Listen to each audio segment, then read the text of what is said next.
Shalom, shalom, peuple de Dieu. Ezabino la servante, Sœur Gladys Mambimbi.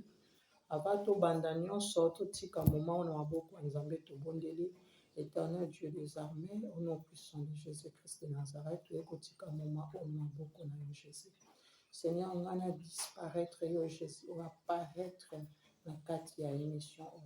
Seigneur, si quelqu'un nous sala autour sala édifié peuple na yo. Saint-Esprit dans le centre et à nyonso. Na chasser au nom des esprits des eaux, au nom des esprits à la forêt, au nom des à la réclamation. Il y a diable et à la nuit, les sons effets et à la consumé par le feu du Saint-Esprit au nom puissant de Jésus-Christ de Nazareth. Saint-Esprit dans le centre. J'ai ainsi prié, j'ai dit gloire et louange à toi, Seigneur Jésus-Christ de Nazareth. Amen. Amen, amen, peuple de Dieu. Ezabino Sœur Gladys, Mambimbi la servante de l'Éternel. Donc, à nos passages bibliques avant la révélation, on a délivrance par la grâce de Dieu, on a servante naïe, et en auto partagé dans nos passages bibliques. Tobandi, bien aimé dans le Seigneur, Tobandi na Deutéronome. Deutéronome chapitre 29, verset 29. La Bible nous dit, je lis la parole de Dieu au nom puissant de Jésus. Les choses cachées sont à l'Éternel, notre Dieu, et les choses révélées sont à nous et à nos enfants. Amen. Donc, makambo yo, o eza ya kobombama, eza pona nzambe ye moko. Metango nzambe aye alakisi nga mosali na ye makambo, eza lisu mpona nzambe ye moko te. Ekomi mpona peuple na ye mobimba bazala na connaissance ya révélation wana. Eza na ba révélation ebele nzambe arevela nga servante na ye, mosusu ezala kobondeli ka mpona ngo, mosusu apesa nga permission na leka. Révélation oyo tokoloba lelo na ngolu ya nzambe eza révélation oyo nazwi yango lelo te lobi pe te. Eza révélation oyo nzambe arevela ngango, eza révélation ya 2020, eza révélation ya 2021. Donc ba révélation wana yango lelo par la grâce de Dieu, Dieu nous a fait grâce na partage yango na libota ya nzambe mobimba. Toyeli sumbango na mukanda na biso ya 1 Corinthiens chapitre 13 verset nango 9. Je lis la parole de Dieu au nom puissant de Jésus-Christ de Nazareth. Car 1 Corinthiens chapitre 13 verset 9. Car nous connaissons en partie et nous prophétisons en partie. Oya yebinde nyonso, oya prophétisaka koleka nyonso makambo nyonso, eza nzambe ye moko. Biso apesaka biso partie. Partie wana yango tozoya ko revela ngo na peuple ya nzambe po esunga libota ya nzambe. Esunga bana nzambe baza na ignorance te, bake na mabunga te. Yango nzambe asala biso ngulu oyo.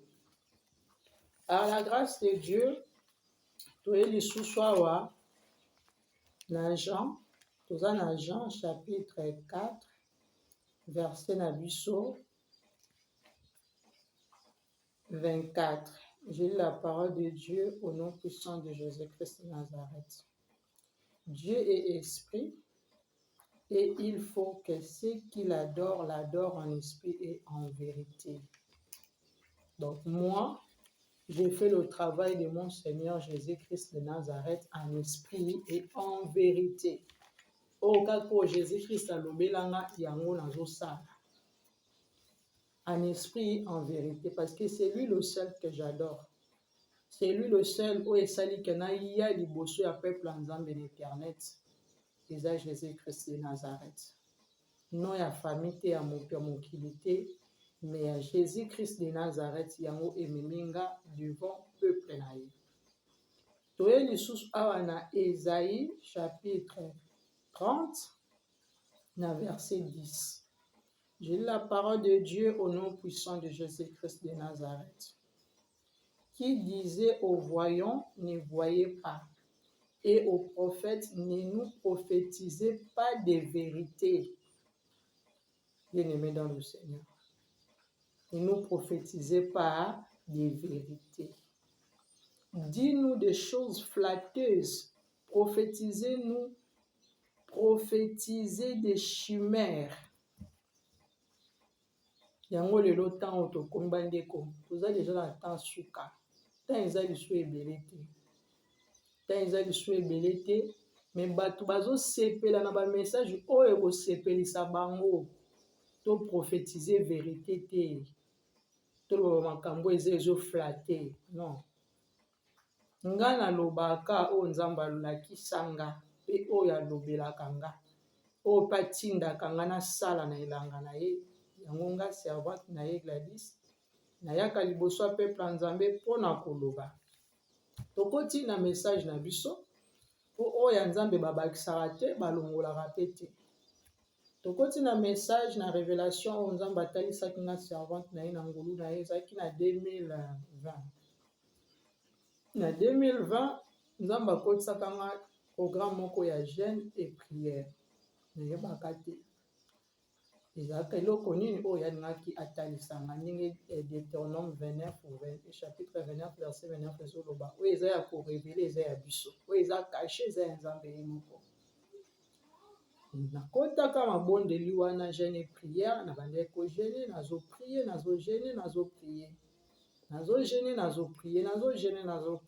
Nzambe alakisanga mpe barévélation ebele mosusu tokolobaka ngo ntango Nzambe akopermettre mais oyo apermettre nga naloba lelo eza yango oyo. Koma Nzambe adelivraki nga na esprit ya sirène des eaux, esprit ya mai. Bien-aimé dans le Seigneur, nalingi na éclaircir partie oyo. Besprit ya sirène eza babesprit oyo mosusu eyaka na babiloko totiaka na nzoto. Mais misusu eza impact au famille esala déjà na esprit ya mai yo yebi te. Famille déjà eteka bino na esprit ya mai yo yebi te. Oko comprendre te besprit ne komi ko réclamer yo. Okomosa ba makambo moko boye ozano na bénéfice nango te.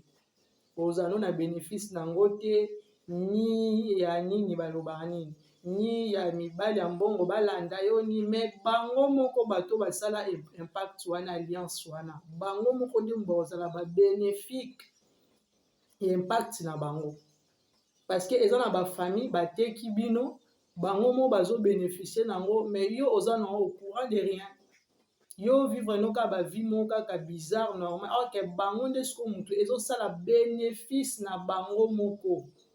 Yango na ngene souligner pe na éclaircir peuple de Dieu na partie wana parce que ba misu baloba ko mutu aza na esprit wana kaka fazana mutu azalaki na esprit wana fazana ba visitation ya ba mibali ya mbongo tout non mususu pe yo yebi na ote bazo utiliser yo nde yo bazo salela o mais mutu mususu azozala impact azozala élevé azozala na ba mbongo et yo nde mutu bazo utiliser po bango bazala ba riche.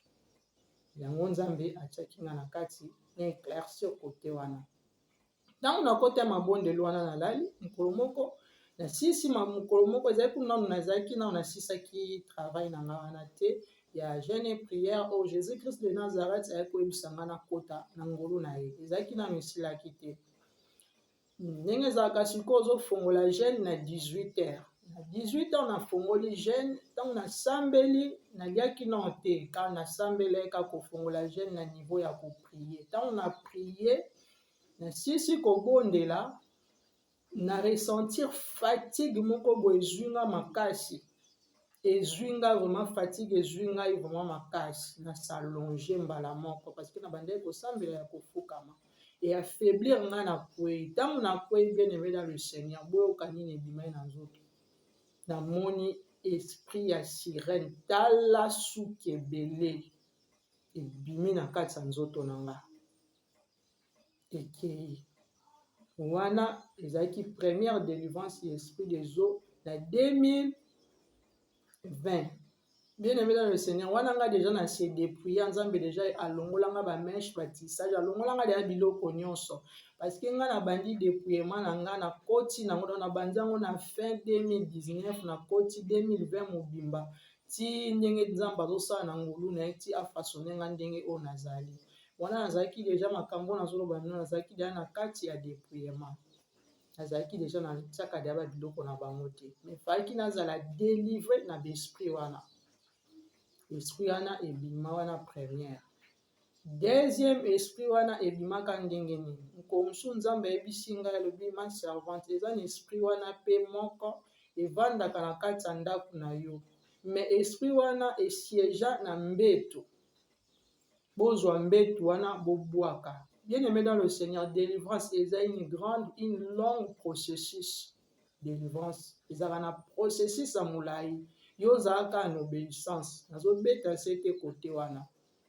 Parce que makambo nazoloba eza mutu prophète moko te aka koloba na nga o pasteur moko. Nzamba ndoloba na nga moko.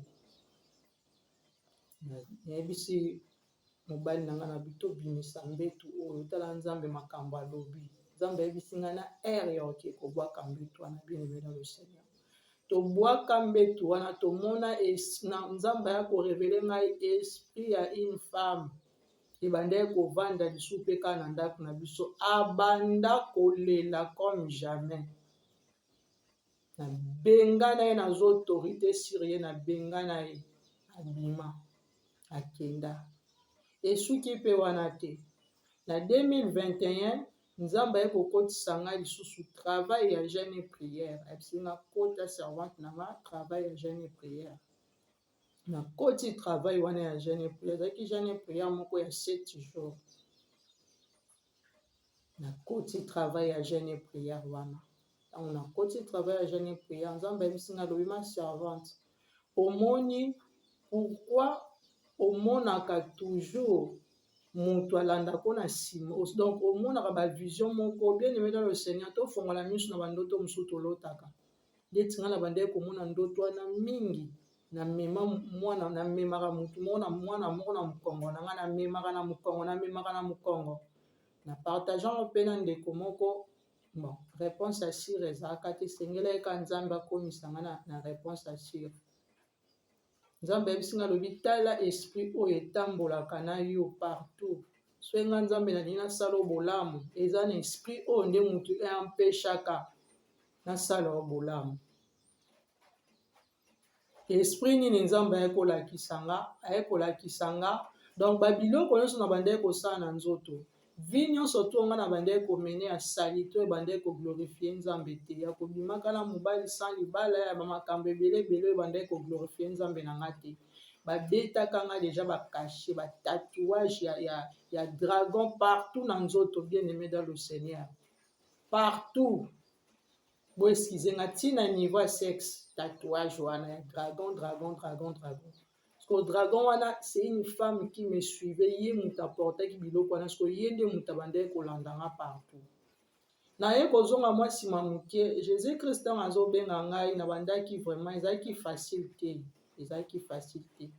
Mais Jésus Christ abandaki koyebisa nga toujours abandaki kolakisa nga lobi tala bitumbano eza makasi na besprit ya bana basi. Mais nga na bando oyeba te besprit yango eza nini. Ok ezalaki ba besprit ya bazo ya l'esprit des eaux oyo famille esala impact nango deja nga na bandaki koyeba te. Faki nguya molimo mosantu révélé ngai yango. Bien aimé dans le Seigneur. Seigneur Jésus-Christ ayebisi nga lobi zwa autorité nde na révélé likambo ya esprit oyo chasango tindela ngo moto molimo mosantu ezala consumé na chassa na priya na tinda moto molimo mosantu esprit des eaux wana esprit wana ya caché ya dragon. Bien aimé dans le Seigneur, soko même chose c'est dépouilla soki osala confession te na ya kolobela ngo à la prochaine par la grâce de Dieu pour internet eza ngonga. Et tellement nazolobela concernant l'esprit des eaux ya basi ya ba sirène o ba alliance musu ba famille basala biso toyeba te. Ndenge nazalaki sous délivré na esprit wana mususu. anaye susu baye suko memanga na oyo na memaka na mukongo. Donc ebandaki koampeshe nga moye na mata na kati ya bonzambe ezalaka te. Naye kozwa esprit wana na bwaki yango na mukongo na ngai nde na avance na bonzambe. Ti bomona nga nalekaka boye. Jésus-Christ azwi temps ya kotravaille na nga dans le secret. Adélivre nga na babesprit ebele. Oyo nga na bande même pas kopenser. Oyo nga kuna bande koimagine te. Mais Jésus-Christ akangoli nga na bamilimo ebele. Bien-aimé dans le Seigneur. Parce que la Bible lobi na biso, votre corps est le temple du Saint-Esprit. Wana Bible ndezoloba. Tant molimo mo santo eza na place na nzoto na yo te. Yeba milimo ni eza siko na place na kati ya nzoto na yo.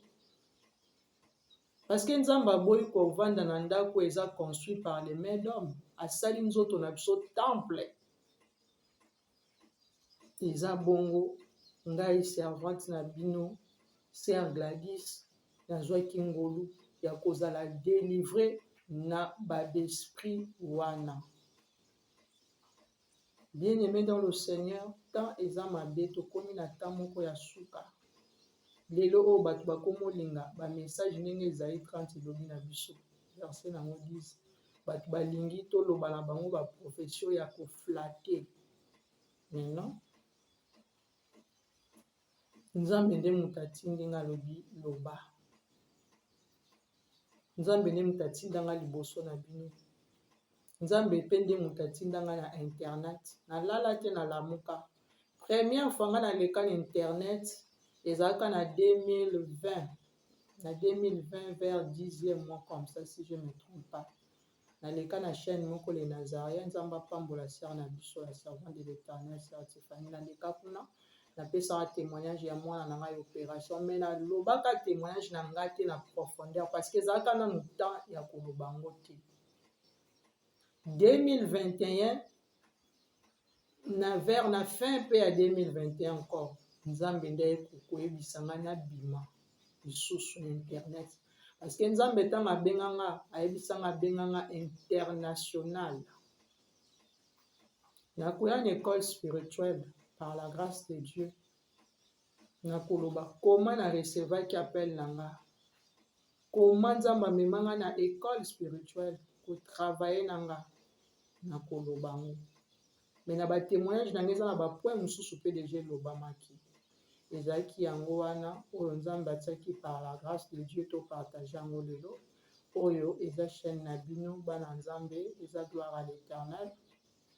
To s'abonner, to partager. Et Nzambe akozanga te kopambola biso ka ndenge nalobaka ndenge Bible lobi na biso bilanga Nzambe eza monene me basali baza mokie. Nanga nalobi o Nzambe atiaki kati na ngai na pona entreprise bato nyonso tu bazala na musala moko te. Mutu mutazala na musala ne pe mutu mutazala na poste na ye. Nga nasali part na nga bino pe part na bino ya ko évangéliser bo partager esunga ata soki Nzambe asauve ka ata ame moko kaka fete ezala makasi na lola. En tout cas tobandaki na Nzambe alpha tosukisi na ye omega. J'ai ainsi prié, j'ai dit gloire et louange à toi Seigneur Jésus-Christ de Nazareth. Amen. Tokutani à la prochaine par la grâce de Dieu.